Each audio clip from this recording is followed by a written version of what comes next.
त्यांना देखील वीज दिवसात मिळावी या दृष्टीने फडणवीस साहेबांचे प्रयत्न सतत चालूच होते.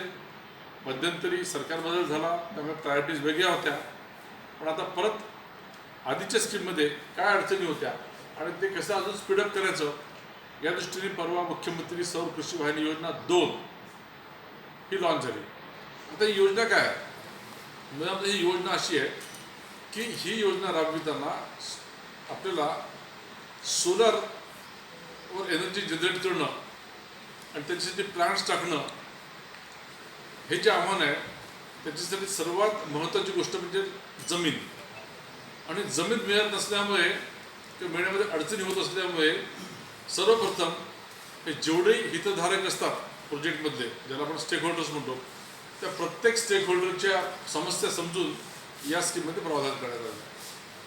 जमिनीसाठी देवेंद्रजींनी महाराष्ट्रातल्या सर्व कलेक्टरला बोलवलं होतं आणि त्यांना सांगितलं की जिथे जिथे MSCBचे सबस्टेशन आहे त्या सबस्टेशनच्या 10 किलोमीटर परिघामध्ये सोलर आपण असं प्लांट बसवू शकतो आणि त्याच्यासाठी सबस्टेशनपासून 5 किलोमीटर अंतरावर प्रायव्हेट शेती आणि 10 किलोमीटर अंतरावर शासकीय जमीन जी काही उपलब्ध आहे त्याच्यावर हा सोलर प्लांट टाकू शकतो. सरकारी जमिनीला नाममात्र 1 रुपया असं त्याच्यामध्ये भाडं राहील. 30 वर्षासाठी ही जमीन लीजवर उपलब्ध राहील आणि त्याच्यासाठी कलेक्टरला सांगण्यात आलं की ताबडतोब तुम्ही जमिनी आयडेंटिफाय करा आणि ते या सोलरसाठी स्थानांतरितांकडे अशी जमीन आहे की जी निकामी आहे, ज्याच्यात पीक होऊ शकत नाही. अशा जमिनीवर जर सोलर प्लांट टाकला तर शेतकऱ्यांना परत ही जमीन लीजवर आहे. शेतकऱ्यांची जमीन कुठेही ट्रान्सफर होणार नाही. ही जमीन लीजवर जाईल 30 वर्षाच्या लीजवर आणि प्रति हेक्टर 1,25,000 जेवढी अमाऊंट दरवर्षी मिळेल आणि दरवर्षी इयर ऑन इयर 3% त्याच्यामध्ये वाढ होत राहील. असं झाल्यामुळे दिवसा शेतकऱ्यांना वीज मिळणार आहे आणि सरकारचं उद्दिष्ट आहे 7,000 मेगावॉटचं सोलर पॉवर जनरेशन महाराष्ट्रामध्ये व्हावं. आता 7,000 मेगावॉटचं सोलर पॉवर जनरेशन जर व्हायचं असेल तर साधारणतः 1 मेगावॉटला 4 ते 4.5 एकर जमीन लागते. म्हणजे 28,000 एकर जमीन महाराष्ट्रातली जी पडीत आहे किंवा उपलब्ध आहे ती जमीन याच्यासाठी कामाला येईल. यामध्ये जवळजवळ 30,000 कोटींचं गुंतवणूक होणार आहे. ग्रामीण भागामध्ये रोजगार निर्माण होणार आहे आणि हे करत असताना ग्रामसभेच्या ग्रामपंचायतीचे देखील अप्रुव्हल्स लागतात. त्यामुळे त्यांच्या देखील अडचणी समजून या स्कीममध्ये इन्सेंटिव्ह दिलेले आहे. जसं ग्रामपंचायतीला 5 लाख रुपये इन्सेंटिव्ह दिला जाणार आहे पहिल्या 3 वर्ष, म्हणजे 15 लाख. तर असा जवळजवळ 200 कोटीचा फंड ग्रामपंचायतीसाठी आहे. जे विकासक आहे, डेव्हलपर आहे, जे हा प्लॅट उभारतील त्यांना 22 kV पर्यंत 25 पैसे per unit in addition to MERCचा रेट. समजा MERCने 3 रुपये 30 पैसे जर अप्रूव्ह केला तर यांना 3 रुपये 55 पैसे प्रति युनिट असं त्यांचा करार होईल. पॉवर पर्चेस ॲग्रीमेंट होईल पहिल्या 3 वर्षासाठी ॲडिशनल पैसे. पॉवर पर्चेस ॲग्रीमेंट हे 30 वर्षासाठी होणार आहे, पण इन्सेंटिव्ह हे पहिले 3 वर्ष 25 पैसे ॲडिशनल मिळतील जर 22 kV पेक्षा कमी दाबाचे ते असतील तर. सबस्टेशन 33 kV जर असेल तर 15 पैसे ॲडिशनल त्यांना मिळणार आहे. भागधारकांना जे अडचण असते की आपण आमचे पैसे वेळेवर मिळणार की नाही, त्याच्यासाठी जो 700 कोटीचा एक ॲडिशनल कॉर्पस फंड तो देखील तयार केलेला आहे. थोडक्यात काय तर ज्या काही अडचणी महाराष्ट्राचे उपमुख्यमंत्री आणि ऊर्जा मंत्री आदरणीय देवेंद्रजी फडणवीस यांनी एक पॉलिसी लॉन्च केली आणि ती पॉलिसी आपल्यामार्फत लोकांपर्यंत पोचावी या दृष्टीने प्रेस कॉन्फरन्सेस आहेत. काल मुंबईला झाली, सकाळी आज पुण्याला झाली, आता मी इथे आहे. उद्या सकाळी नागपूरला आणि संपूर्ण महाराष्ट्रावरच्या प्रेस कॉन्फरन्सेस असतात. स्कीम अशी आहे की आपण बघितलं की शेतकऱ्यांचे आणि विशेषतः ग्रामीण भागातल्या अनेक समस्या आहेत. तर ग्रामीण भागाची अर्थव्यवस्था बदलणं आणि शेतकऱ्यांचे प्रॉब्लेम सॉल्व्ह करणं या दृष्टीने आदरणीय देवेंद्र फडणवीसजी नेहमीच कार्यरत असतात. शेतकऱ्यांची मूळ समस्या काय तर त्यांना दिवसा वीज मिळत नाही आणि ती दिवसा वीज कशी मिळेल या दृष्टीने सतत प्रयत्न सुरू आहे.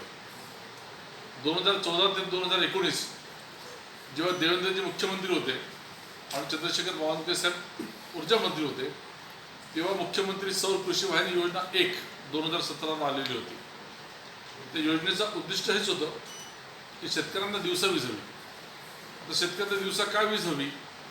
आणि रात्री जर त्यांना वीज दिली तर रात्री त्यांच्या शिवारामध्ये विंचू, साप किंवा हिंस्त्र प्राणी यांचा त्यांना त्रास आहे आणि तो त्रास होत असल्यामुळे ते बाहेर जाऊ शकत नाही, पाण्याचा उपयोग होत नाही. पण महावितरण कंपनीला दिवसा वीज देण्यासाठी अडचणी आहेत, कारण दिवसा विजेची मागणी प्रचंड असते. आता इंडस्ट्रीज असो, कमर्शियल ग्राहक असो, रेसिडेन्शियल ग्राहक असो, त्यामुळे त्यांना शेतकऱ्यांना आपण देऊ शकत नाही. याच्यासाठी अनेक वर्षांपासून हा प्रयत्न चालू होता आणि मुख्यमंत्री सौर कृषी वाहिनी योजना 1 याच्या माध्यमातून खरं तर 1 लाख शेतकऱ्यांना दिवसा वीज मिळायला सुरुवात झाली. मात्र ते पर्याप्त नाही, कारण आपल्याकडे ॲग्रिकल्चर कन्झ्युमर्स याची संख्या 45 लाख.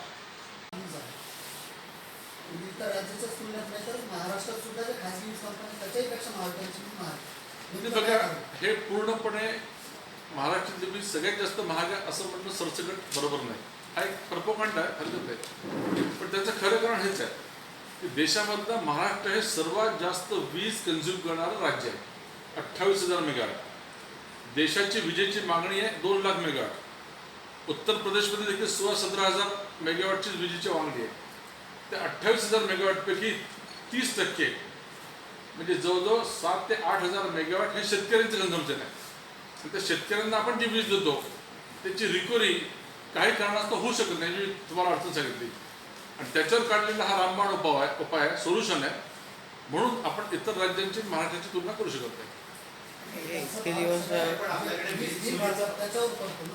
म्हणून तर मोठं आहे, क्रॉस सबसिडीची जी डिमांड वाढत चाललेली आहे आणि उद्योजकांची, जसं औरंगाबादच्या उद्योजकांची मागणी आहे की क्रॉस सबसिडी कमी करायला पाहिजे, तर ती क्रॉस सबसिडी कमी होईल.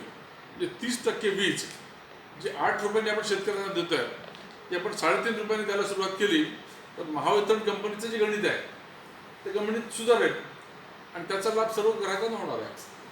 वीज चोरी कमी करण्यात अपयशी ठरलेले आहे बऱ्याच प्रमाणात, आणि दुसरीकडे ट्रान्समिशन अँड डिस्ट्रीब्युशन लॉस हा जे वीज भरतात त्यांच्या बिलामध्ये वाढत चालला. मग यासाठी काय करायचं? बघा, लॉसेस जे असतात जसं ट्रान्समिशन लॉस ज्याला टेक्निकल लॉस म्हणतो हा होणारच, त्याला काही असं डिस्ट्रीब्युट हां. पण डिस्ट्रीब्युशन लॉसेस, चोरी हा विषय आहेच. आणि परत सांगतो की याच्या माध्यमातून हे हाय व्होल्टेज डायरेक्ट वीज येणार आहे, त्यामुळे कोणत्या ट्रान्सफॉर्मरवरून कोणत्या शेतकऱ्याकडे वीज जाते ते आपल्याला कळणार आहे. त्यामुळे तिथे वीज चोरी जवळजवळ नसणार आहे. आणि जेव्हा विजेचे दर कंट्रोलमध्ये आले की आपोआप चोरीकडचा जो हा असतो कल असतो तो कमी होतो. आणि दुसरं, आता हे सरकार आल्यापासून त्यांनी एन्फोर्समेंट स्ट्रॉंग केलेलं आहे. तुम्ही बघत असाल रोजच्या रोज व्हिजिलन्सच्या माध्यमातून अनेक आपण रजिस्टर करतो, गुन्हे रजिस्टर करतो आहे आणि चोरी करण्याचा प्रयत्न करतो. कमी या योजनेच्या माध्यमातून वीज दर स्वस्त होतील, लॉंग टर्ममध्ये स्वस्त होतील. डेव्हलपरला त्या सगळ्या अडचणींना सामना करत त्याच्यावर सोल्युशन काढत अशी स्कीम केलेली आहे. स्कीममधनं अपेक्षा ही आहे की पॉवर परचेस ॲग्रीमेंट हे डिसेंबर 2025च्या आत व्हायला हवे, हे प्लांट्स 2025च्या आत लागायला हवे. म्हणजे साधारणतः पुढच्या 1.5 ते 2 वर्षामध्ये हे सर्व 7,000 मेगावॅटचे पॉवर प्लांट्स उभे राहतील. त्याचा लाभ असा होईल की आज शेतकऱ्यांना जी आपण वीज देतो आहे त्या विजेचा दर, महावितरणला लागणारी किंमत ही जवळजवळ 8 रुपये प्रति युनिट आहे आणि शेतकऱ्यांना आपण ती 1 रुपये किंवा 1.5 रुपयामध्ये प्रति युनिट देतो. ते उरलेले पैसे आपण कुठून आणतो? तर उरलेले पैसे काही प्रमाणात सरकार सबसिडी देते आणि काही प्रमाणात जे औद्योगिक ग्राहक आहेत त्यांच्याकडनं आपण क्रॉस सबसिडी घेतो. तर ही 8 रुपयाची वीज त्यांना 1.5 रुपयात आपण देतो आणि 1.5 रुपये अनेकदा आपल्याला शेतकऱ्यांकडून मिळत नाही. तर त्याची अडचण अशी आहे की त्याचं पीक हे टिकत नाही, विकत नाही, कारण त्याला रात्री वीज मिळते. दिवसा जर त्याला वीज मिळाली आणि डायरेक्ट सोलरची वीज जर मिळाली तर त्याला 3 रुपये 30 पैशामध्ये वीज मिळणार आहे. म्हणजे शेतकऱ्याला कुठेही ॲडिशनल किंमत न येता याच्यामध्ये 2-3 गोष्टी साधणार आहे. शेतकऱ्याला वीज दिवसा मिळणार आहे, क्रॉस सबसिडीच्या माध्यमातून औद्योगिक ग्राहकांना जे जास्तीचे पैसे मोजावे लागतात त्याच्यामध्ये त्यांना देखील राहत मिळणार आहे. आणि एक प्रकारे हा एक ग्रामीण इकॉनॉमीला गेम चेंजर ठरणारी अशी पॉलिसी आहे. या पॉलिसीचा लाभ सर्वांनाच होणार आहे, शेतकऱ्यांना होणार आहे, इतर ग्राहकांना होणार आहे, इंडस्ट्रीला देखील होणार आहे. आणि मला असं वाटतं की ही इतकी चांगली पॉलिसी आहे की ही कदाचित देशामध्ये इतर राज्यामध्ये देखील रिप्लिकेट होईल. धन्यवाद. तेलंगाना में जो है 24 घंटे बिजली दी जा रही है किसानों को, फिर महाराष्ट्र में संभव क्यों नहीं है? देखो, तेलंगाना मुफ्त में वो भी, दिल्ली में भी है, आप तो 12 घंटे की बात कर रहे हैं बस अभी. नहीं, महाराष्ट्र में भी संभव है. महाराष्ट्र में संभव है.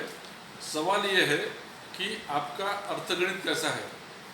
अगर किसी ने सोच लिया कि मुझे बिजली फ्री में देनी है तो फ्री में देनी है, लेकिन महाराष्ट्र का जो बजट है जो 4.5 लाख करोड़ का है, वो बजट में महाराष्ट्र ने किसको क्या प्रायोरिटी देना चाहिए वो अपेक्षा होती है. जब तेलंगाना की आप बात करते हो, जब आप दिल्ली की बात करते हो, तो आपको महाराष्ट्र की परिस्थिति समझना जरूरी है. महाराष्ट्र में 30% ये एग्रीकल्चर कंजम्पशन है, 45 लाख कंज्यूमर से एग्रीकल्चर है, इसलिए यहाँ की समस्या अलग है. तर मुळामध्ये महाराष्ट्रामध्ये हे सगळं आता करावं लागतं. तेलंगणाच्या मुख्यमंत्र्यांनी वीज आणि पाणी मोफत देऊ असं महाराष्ट्रात येऊन सुद्धा सांगितलेलं आहे आणि मला सत्ता दे मी करून दाखवू, याचा हा परिपाक आहे. अजिबात नाही. बघा, फ्री वीज फुकटात देणं हा एक कन्सेप्ट कोणत्या सरकारचा असू शकतो, त्यांना जर सत्तेवरच यायचं असेल तर. मात्र वीज फ्रीमध्ये जगामध्ये कुठेही दिलं जात नाही. आता प्रत्येक सरकारची एक प्रायोरिटी असू शकते. उद्या महाराष्ट्र सरकारने ठरवलं की मी फ्री वीज देऊ शकतो. महावितरण कंपन्यांना पैसे कुठून देणं अपेक्षित आहे. एक तर तुम्ही ग्राहक म्हणून द्याल किंवा सरकार म्हणून द्याल. शेवटी सरकार म्हणजे काय? सरकार म्हणजे तुम्ही आम्ही जे टॅक्सेस देतो त्याच्यातच. त्यामुळे कोणत्या प्रकारचं कसं इकॉनॉमिक्स स्वीकारावं ते प्रत्येक सरकारचा तो विषय असतो. दिल्लीने देखील तुम्हाला आता माहीत आहे की आता त्यांनी परत वीज बिल द्यायला सुरुवात केली आहे. 2 वर्ष त्यांनी प्रयोग केला, पण सगळ्याच गोष्टी जर फ्री द्यायला गेलो तर कुठेतरी टॅक्सेसचे दर वाढतात. पण तुमचं 100 रुपयाचा खर्च जर तुम्हाला मॅच करायचा असेल तर तुम्हाला कुठून तरी कसरत करून पैसे जास्त घ्यावे शकतात. तर आपल्या महाराष्ट्रामध्ये वीज उत्पादन आणि मागणी याच्यामध्ये ताळमेळ बसत नाही आणि याचा प्रॉब्लेम आहे. म्हणजे आपण थकबाकी किंवा वीज वगैरे आहे जी प्रॉब्लेम आहे प्रिपेड मीटरबद्दल का बरं महावितरण ॲक्शन का बरं तिथं हे करत नाही? बघा, प्रीपेड मीटरच्या अडचणी काय? आता प्रीपेड त्याचं मी उत्तर देतो. कसं आहे की आता 42,000 कोटीची एक RDSS नावाची स्कीम येते. त्याच्यामध्ये 15,000 कोटी हे फक्त आपण स्मार्ट मीटरवर देणार आहे. 15,000 कोटी हे स्मार्ट मीटरवर आपण खर्च करणार आहे. स्मार्ट मीटरच्या माध्यमातून टॅम्परिंग, चोरी किंवा जर कोणी पेमेंट नाही केलं तर त्याचं डिस्कनेक्शन हे ऑटोमॅटिक होणार आहे. त्याच्याकडे आपण जातोच आहे. प्रीपेडला अडचण काय माहिती आहे का? म्हणजे काही प्रमाणात जी अडचण आहे की मोबाईलमध्ये कसं आहे की माझा नंबर मोबाईल ऑपरेटरकडे असतो, मी पैसे नाही भरले तर कट करू शकतो. इथे असं असतं की एका ट्रान्सफॉर्मरवर 2,000 ते 8,000 असे कंझ्युमर एकत्र असतात. त्यामुळे एकाला पनिश करताना सगळ्यांना मला पनिशमेंट द्यावं लागेल. तर त्याचं तंत्रज्ञान आपल्याला उपलब्ध व्हायचं होतं, जे आता स्मार्ट मीटरमध्ये मोठ्या प्रमाणामध्ये होणार आहे आणि त्याच्यावर आपण हे करणार आहे. स्मार्ट मीटर प्रिपेडच्या वेळी स्मार्ट मीटर हे करणार स्मार्ट मीटरने मोठ्या प्रमाणात प्रॉब्लेम सॉल्व्ह होणार आहे.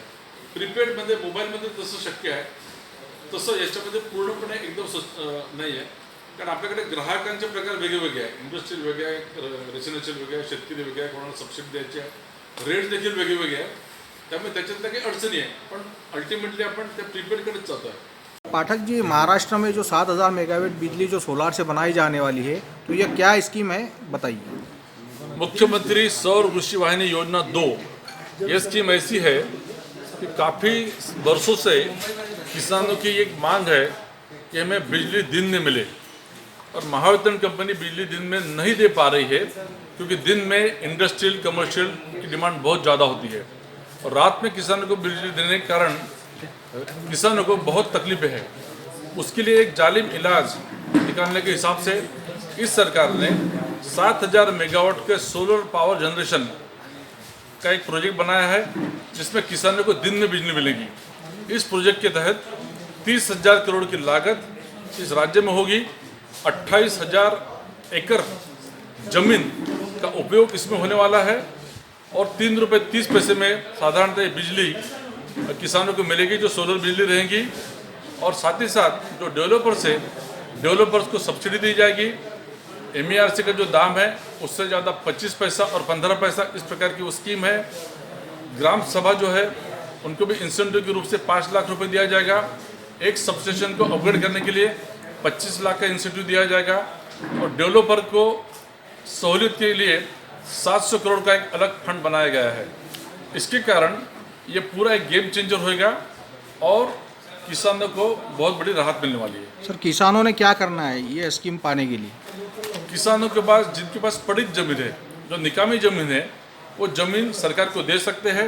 सरकार उनको 1,25,000 प्रति हेक्टर प्रति वर्ष ऐसा मुआवजा देगी जिसमें 3% हर साल बढ़ोतरी हो सकती है और 30 साल के लिए जमीन ये लीज पे ली जाएंगी।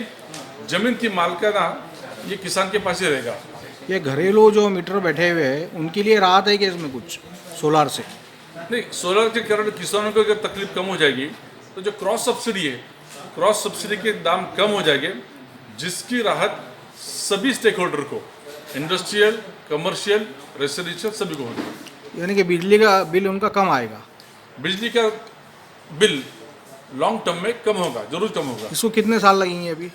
2 साल में ये स्कीम पूरी तरह से कार्यान्वित हो जाएगी। उसके बाद में उसका इफेक्ट सामान्य ग्राहक को मिलना चालू हो जाएगा।